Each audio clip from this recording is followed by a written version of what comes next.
Salut les amigos, salut les amigas.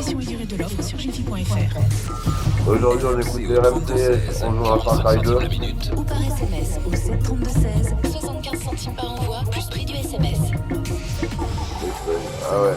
2012, Renault invente la voiture électrique pour tous, Renault Zoé. 2022, Zoé vous emmène Voilà, toujours plus loin, jusqu'à 395 km d'autonomie. Et avant le 31 décembre, profitez de Renault Zoé E-Tech 100% électrique avec jusqu'à 6 000 € de bonus écologique et 2 500 € de prime à la conversion. Renault numéro 1 des ventes électriques en France. Voir détails et conditions sur les sites gouvernementaux dédiés et réservés aux particuliers. Étude de janvier à octobre 2022 sur AAA Data. Voir Renault.fr. Au quotidien, prenez les transports en commun. Carrefour. Si je vous dis des fruits et légumes à moins de 1 €, des bons produits frais, trop pas cher. Parfait pour manger 5 fruits et légumes par jour. Et si je vous dis que notre défi chez Carrefour, c'est vous proposer une sélection de fruits et légumes à moins de 1 €, comme par exemple des carottes, des pommes de terre, des bananes, des oranges, le plein de vitamines. Et c'est jusqu'au 31 décembre chez Carrefour, Carrefour Market et le Drive et sur Carrefour.fr. C'est ça le défi anti-inflation. Carrefour, produit signalé au magasin. Plus d'informations à côté de votre magasin.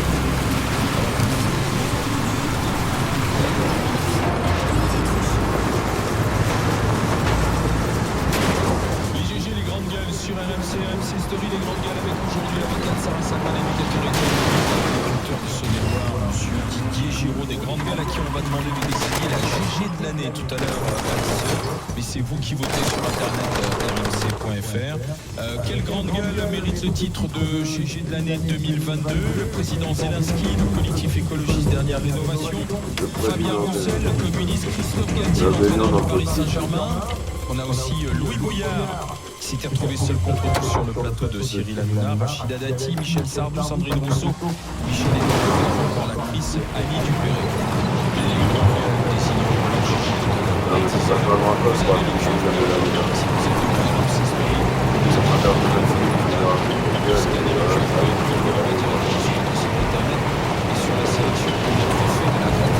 Donc alors on va aller pas de la radio, alors on va faire voilà, c'est un trophée en verre, designé, cristal. On ne peut pas dire de magnifique chez qui ça vient. Il vaut 1 500 000 €, c'est une pièce unique. C'est déjà fabriqué à Venise déjà, puisque... Qui méritera le titre de GG de l'année 2022? C'est vous qui choisissez, c'est vous qui votez sur internet rmc.fr. On y va pour le on s'en fout, on s'en fout.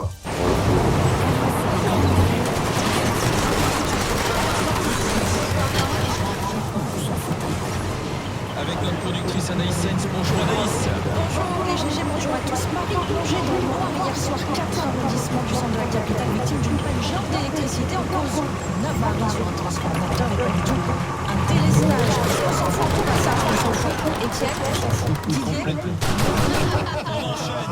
attendez, 125 millions. On enchaîne, on s'en fout. Ok, les GG face à la hausse des cas de Covid, Emmanuel Macron est apparu masqué hier et il s'en est expliqué. On l'écoute. Masque. Non pas parce que je vous rassure, je serai malade ou autre, mais je suis les préconisations de mon ministre de la Santé face à la remontée de l'épidémie en conjonction. Parce que c'est bien de faire de la pédagogie parce qu'on n'a pas encore les obligations généralisées forcément. Et donc c'est aussi une manière de reprendre des habitudes basées sur le volontariat et l'esprit de responsabilité. Voilà. Étienne, on s'en fout ou pas? Non, on s'en fout pas. Didier, Non. Sarah, on s'en fout pas. Étienne, Bah, moi je trouve que c'est très bien. Le président de la République qui met son masque pour pédagogique, ça ne fait obliger personne à le faire. J'étais en Allemagne, dans les transports en commun, tout le monde porte son masque. C'est obligatoire.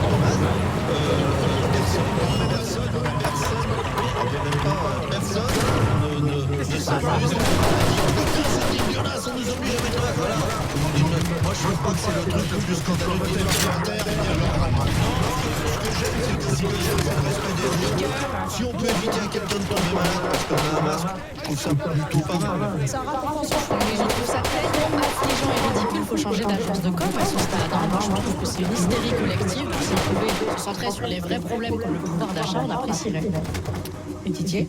Bah, du coup, je suis pas très loin de ça, mais je pense que ce qui me fait marrer là-dedans, alors je suis d'accord avec Étienne, que les gens remettent le masque dans les transports, c'est plutôt une bonne chose en soi, mais que le président croit que parce qu'il va mettre le masque, l'exemple est donné et toute la nation va s'engouffrer. Il s'est pris pour un influenceur. vers l'exemple Ouais, c'est ça. Il se prend pour un influenceur et je trouve que c'est un peu. Surtout que le matin, un après-midi, il était pas Depuis ce matin, j'ai une séquence de com. n'était pas masqué. François n'était pas masqué, il était quand même à 1 centimètre de la limite de Malherbe. Il a dit que comme c'était que deux, il avait bien être masqué. Donc on voit bien qu'il y a un champ en fonction de qui continue. Tiens, toujours Emmanuel Macron qui a annoncé hier la gratuité du préservatif pour les 18-25 ans en pharmacie. Ce sera à partir du 1er janvier 2023. Est-ce qu'on s'en fout ou pas les GG? On s'en fout pas. Étienne, Didier, Alors moi je m'en fous pas, mais je pense qu'il aurait fallu le mettre pour les mineurs. Surtout, je vois pas l'intérêt de le mettre pour les majeurs, alors que ce sont surtout les mineurs qui ont besoin, qui surtout Oui, pourquoi pas à partir de 18 ans d'argent. Et j'avais vu un sondage réalisé par un laboratoire en 2019, selon lequel 40% des filles pour leur première fois n'ont pas de moyen de contraception, et qui étaient mineures. Je pense que c'est bien, mais inabouti. Étienne, Recrudescence des maladies sexuellement transmissibles. Donc, plus 45%. c'est une bonne chose. Effectivement, c'est complètement idiot de le mettre pour les majeurs. Je pense que c'est parce qu'il y a une réaction. Il y a une vieille morale qui traîne encore. On dit si jamais les mineurs, alors que tout le monde sait que les mineurs.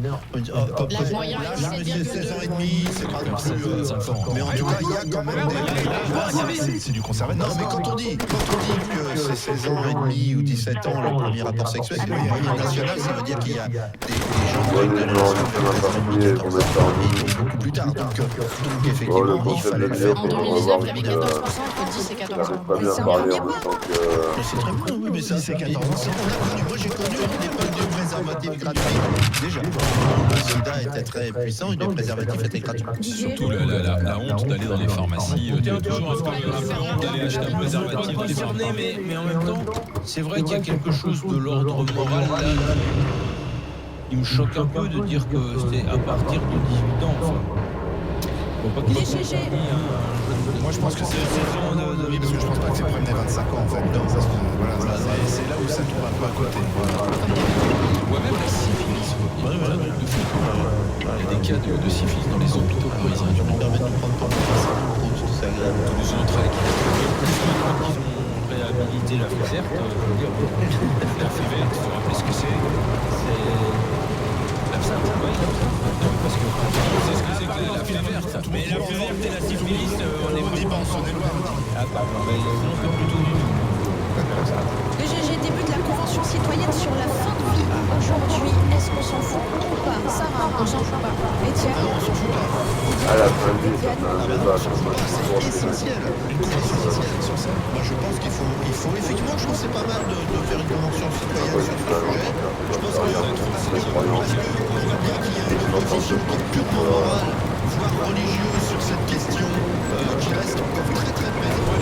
L'euthanasie sans être oui, mais est-ce que je sais pas ce que tu as dit, religieux, je pense que je dis que ça vaut le coup, en pensant à cette opposition, de dire que quelque chose a bougé dans la société et que cette morale, effectivement, elle repose néanmoins sur des faits religieux, c'est-à-dire sur le droit, le fait qu'on ne choisit pas le savoir. Je pense que c'est quelque chose de fondamental dans beaucoup de religions et que choisir le savoir, c'est aller contre une morale, effectivement, qui existe, contre le jeunesse.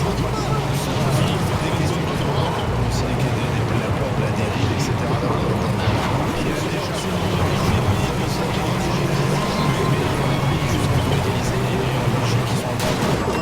Parce qu'il y a des Il y avait des adolescents, il y avait des dérives. et puis, pardon, mais une convention citoyenne, on connaît déjà le résultat de cette convention citoyenne, puisque ceux qui l'organisent sont pour l'euthanasie. C'est comme la convention climat qui était organisée et encadrée par des gens qui étaient des écologistes